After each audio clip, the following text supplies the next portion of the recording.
Halo, selamat datang kembali di Earth Optimism. Bersama saya, Yohanes Lamere. Hari ini kita akan melihat profil beberapa orang yang bekerja di dunia konservasi. Dan tentunya bagaimana kita bisa menjadikan bidang ini sebagai salah satu opsi karir kita. Ternyata, banyak sekali kesempatan dan jalan untuk bisa berkarir di bidang konservasi. Kita melihat fashion designer, pilot drone, seniman, kurator museum. Hari ini kita akan melihat beberapa orang yang bekerja di bidang penelitian dan sains. Mari kita tanya apa sebenarnya motivasi mereka untuk memilih karir ini dan bagaimana mereka bisa memulainya. Mari kita dengar cerita dari Direktur Pusat Konservasi dan Keberlanjutan Museum Konservasi Biologi, Francisco Delamere. All right, are we ready? So, Don't strum it like that. I won't strum it. Hey guys, I'm Maddie Safaya from NPR and Joe's Big Idea. We're here at the Smithsonian's Museum Support Center, and we are about to check out the largest collection of whale bones ever. You could think of me as a marine mammal detective through geologic time. I look to the past to track down whale bones to understand how whales came to be and where they're going. This is what I generally just call a whale warehouse. This is a place where we keep whale specimens, fossil from extinct species and modern ones from species that are alive today. And they're all under one roof. And that makes it a unique kind of place. Why whales? So why whales? I'm not a whale hugger. Your socks would say otherwise. Yeah, I got interested in whales because I thought they were fantastic vehicles to understand evolution. I think that's the job of any paleontologist, is trying to understand what happened in the history of life that we didn't see. We want to know those things, and it's a big detective story. How do we figure it out? What do we got?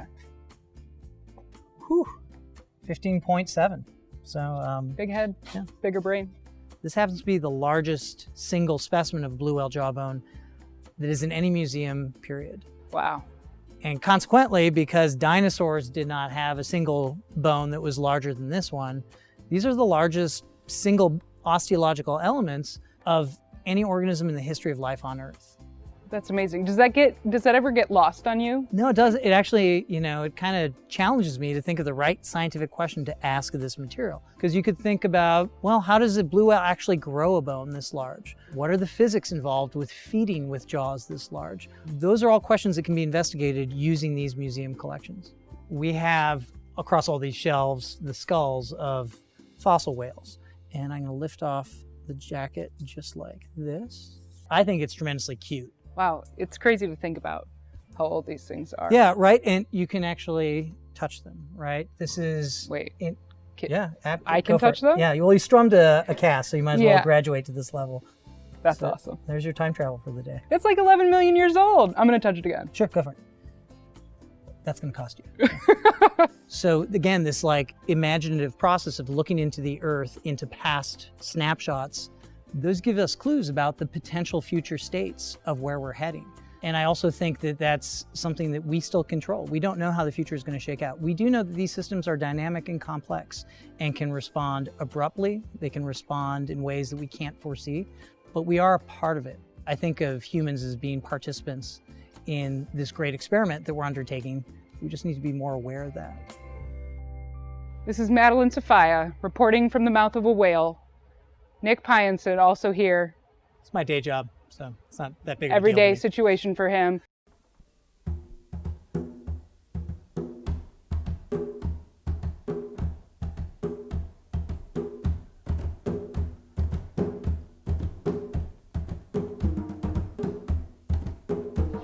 Deep reefs are natural extensions of shallow water coral reefs.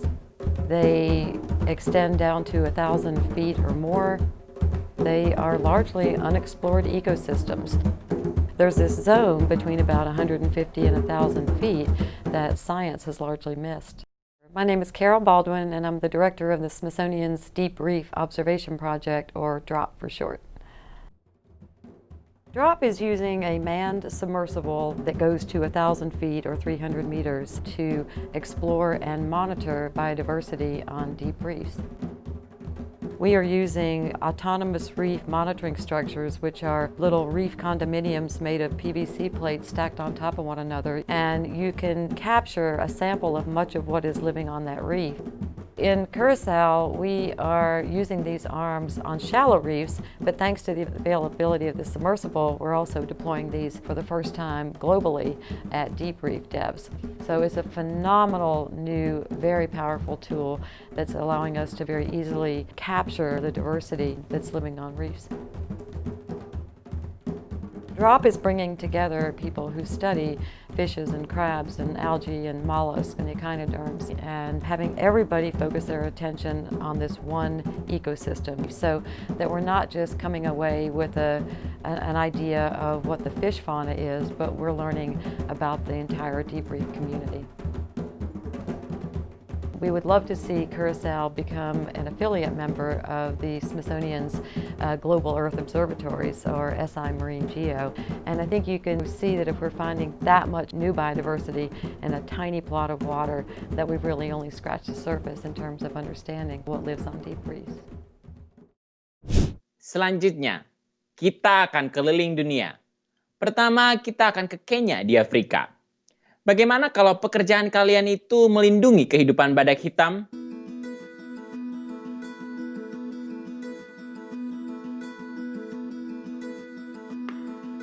We currently have 696 individuals in the entire country, with 62 of those found at Oljogi, which is Kenya's second largest rhino sanctuary. I am Maureen Wanjiku Kamau. I'm a wildlife veterinarian from Kenya. We recently began a rhino endocrine study. Research has been identified as a critical need to help them with their reproduction.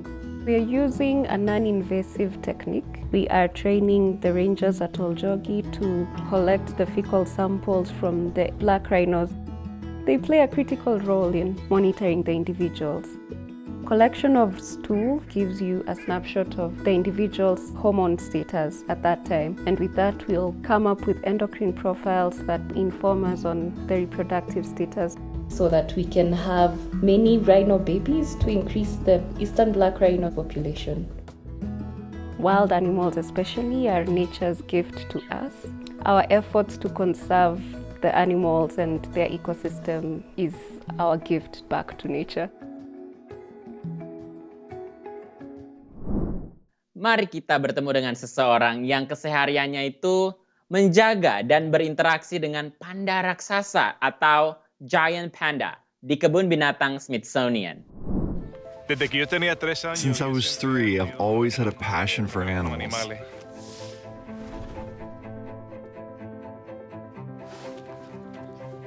But I could never have imagined that I would be here one day working with the panda bears. This is for Tian here. Okay, that works. Let's do it.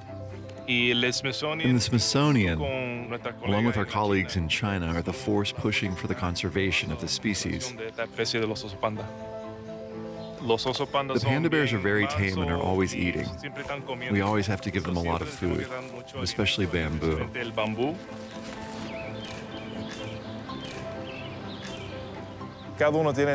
Each one has its distinct personality, and there's one particular that is very special for me, Bao Bao. Bao Bao's birth was basically a miracle. It's not easy for this species to procreate.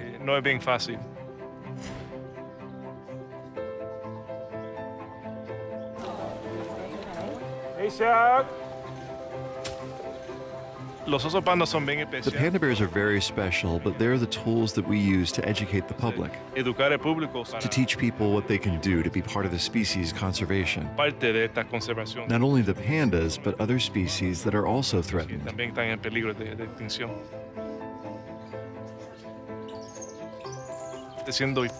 It is very important for me, as a Hispanic, to teach other Latinos to get into this career.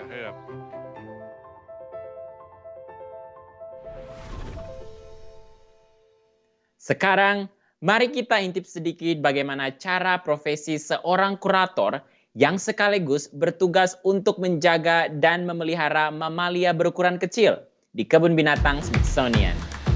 I love working here with the golden lion tamarins. I started working at the Smithsonian, actually in the small mammal house, in 2007.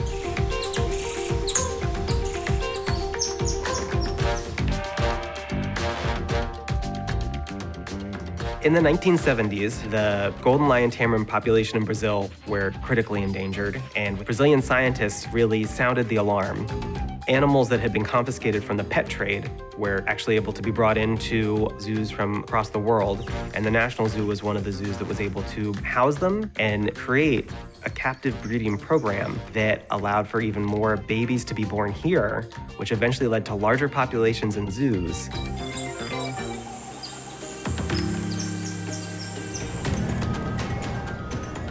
It's been an excellent opportunity to be involved with this species, to learn, and then let us to reintroduce them into the wild.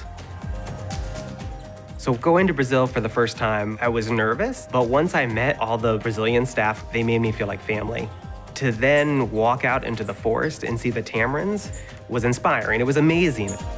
There's still so much to do. A species is never really saved.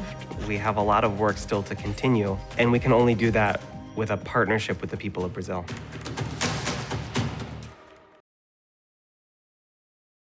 Sekarang, mari kita lihat pekerjaan ilmuwan lainnya yang ada di lapangan. The Asian tiger mosquito entered Panama in 2002. In less than 10 years, it colonized more than 70% of the national territory.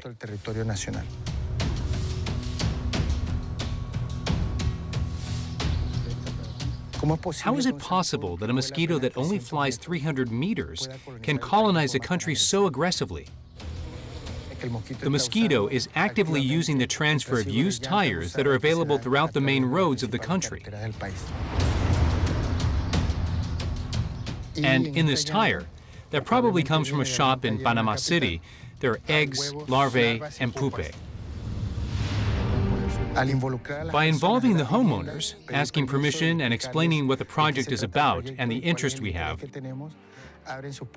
they open their doors completely and let us work in their homes.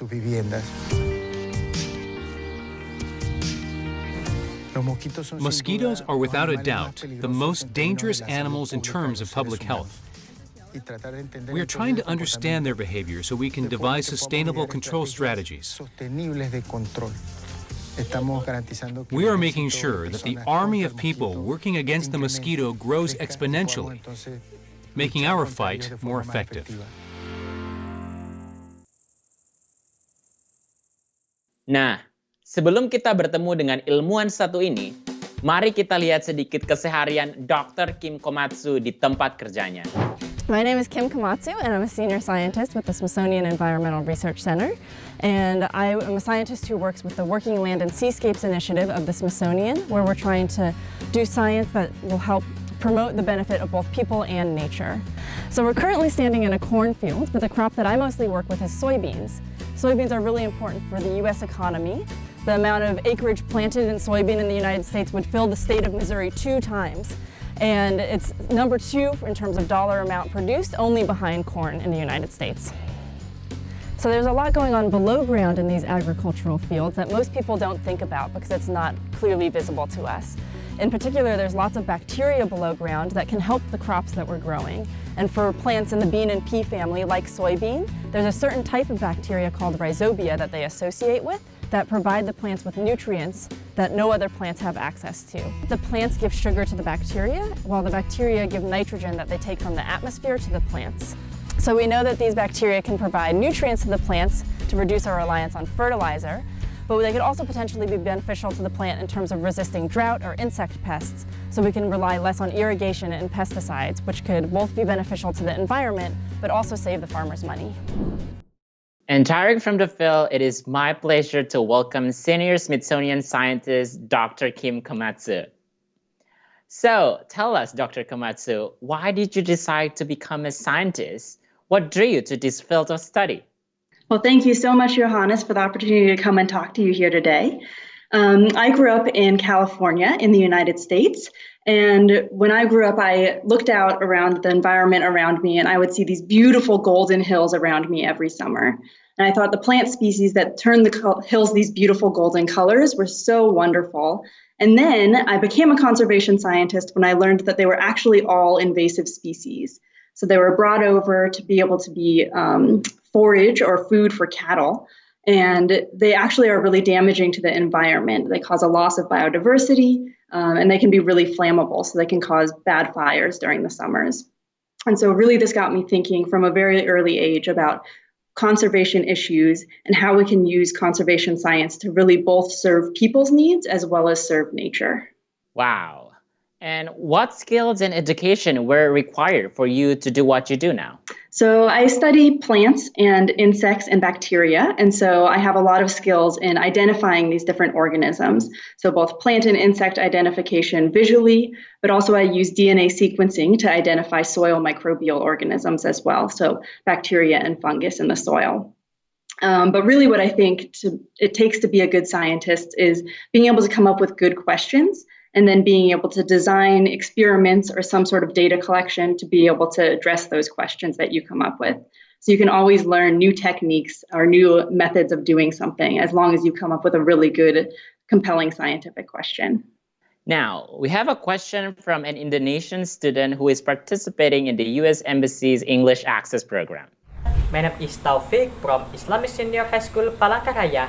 I'm the participant of U.S. Embassy's English Access Microscholarship Program Palangkaraya. I would like to ask, what do you enjoy most about your job and what are your least favorite part of your job? Thank you. That's a really great question. There's so many things that I love about my job, but I think my favorite thing would be all the great people that I get to work with. So most conservation scientists don't work by ourselves, isolated in a lab. Instead, we have really great groups of people around us that we get to interact with. So that includes other scientists, as well as people who are on the ground employing the conservation or management techniques that we come up with. And so getting to work with all of these varied people from around the world who have the same common goal is really fun. And I would also add that it's great to be able to travel around the world and see all these different sites that we're studying. And potentially a downside to some of the work that I do is sometimes when you're out in the field collecting data, it can get really hot, or there could be maybe lots of mosquitoes around. But really, I love being outdoors. And so I would say there's no downside to my job. I just love every part of it. Well, thank you for joining us today, Dr. Komatsu. You have a very interesting career, and we appreciate you sharing your story with us. Sure. Thank you so much, Johannes. Our next guest is Dr. Daniel Lumbantobing, who is a research fellow at the Smithsonian Museum of Natural History in Washington, D.C. Tell us about what you do at the Smithsonian and why you decided to follow that field of study for your career. I'm a research fellow at Fish Division Natural History Museum, Smithsonian Natural History Museum. So I focus on freshwater fishes. So I study the diversity of these fishes. And I also focus on my area of focus is Southeast Asia. So I've been collecting a lot of fishes from islands in Indonesia, from Sumatra, Java, Kalimantan, and recently even I get to collect in Sulawesi. So there are a lot of fishes that I've been collecting. And what's next that I need to do is try to identify the fishes. If we are lucky, we will get new species that haven't been known to science. So my job is to try to describe the species, give the name, and try to classify these fishes into the biological sense. And also at the end, usually we also try to figure out how these species related to each other. For example, if we have species A from Java, and we want to know how the species, evolutionarily speaking, related to other fishes in Sumatra and Kalimantan. And there are several ways to do that. And I do genetic analysis using DNA, trying to figure out the evolutionary tree. And also I used morphological data. So basically, in general, trying to get the anatomy, certain characters from the bones, for example, from the soft tissues. And why do I pursue the career in Smithsonian? It's because one of the best museum in the world. And it's such a great opportunity because they have so many good facilities for me to get the data that needed. Even they are like mostly are sophisticated facilities that can gather so much data, good quality data that is needed in my research.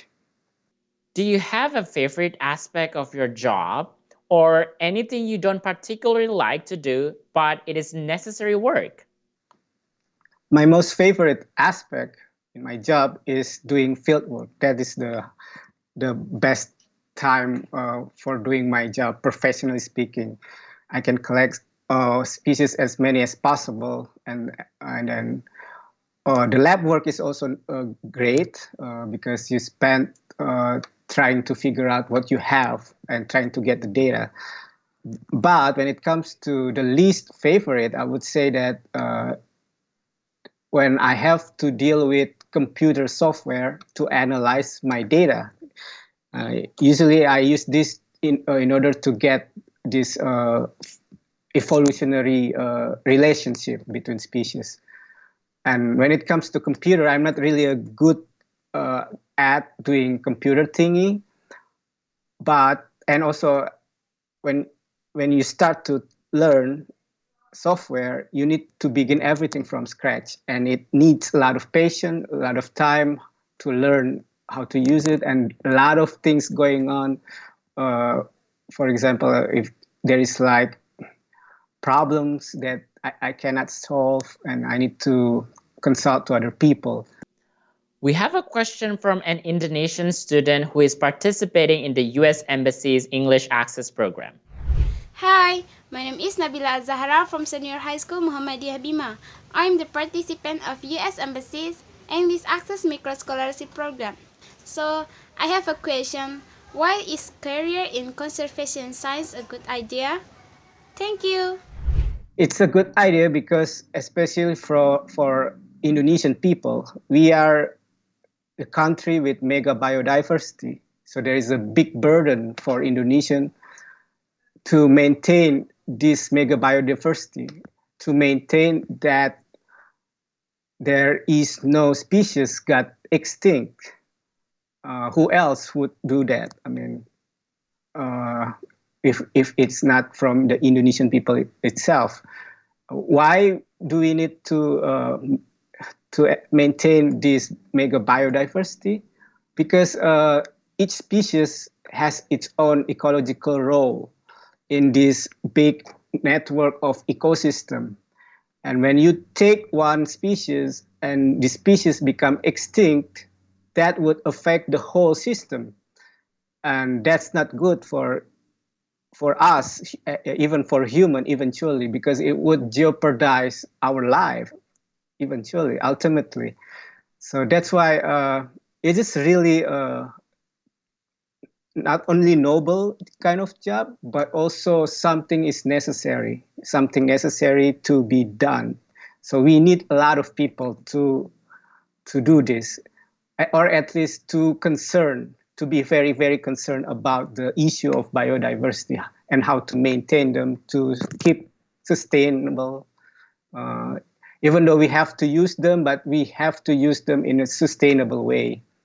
So that's why conservation is really important, especially in Indonesia. I'm so happy that you could join us today and tell us about your career as a scientist. Thank you so much, Dr. Lumban Tobing. Jadi, apa yang ingin kalian lakukan untuk melindungi bumi kita? Kita semua tentu saja mempunyai tugas untuk melindungi bumi kita tanpa memandang profesi apa yang kita tekuni. Itu yang kita sebut Earth Optimist. Ini menjadi tanggung jawab kita semua dan semuanya itu gampang sekali untuk dicapai. Nah, pertanyaannya adalah, mau dimulai dari mana ya? Saya sangat senang sekali telah menghabiskan waktu dan belajar bersama kalian selama episode Earth Optimism ini. Jika kalian masih penasaran dan ingin belajar lebih dalam, silakan kunjungi website earthoptimism.se.edu. Terima kasih dan sampai jumpa.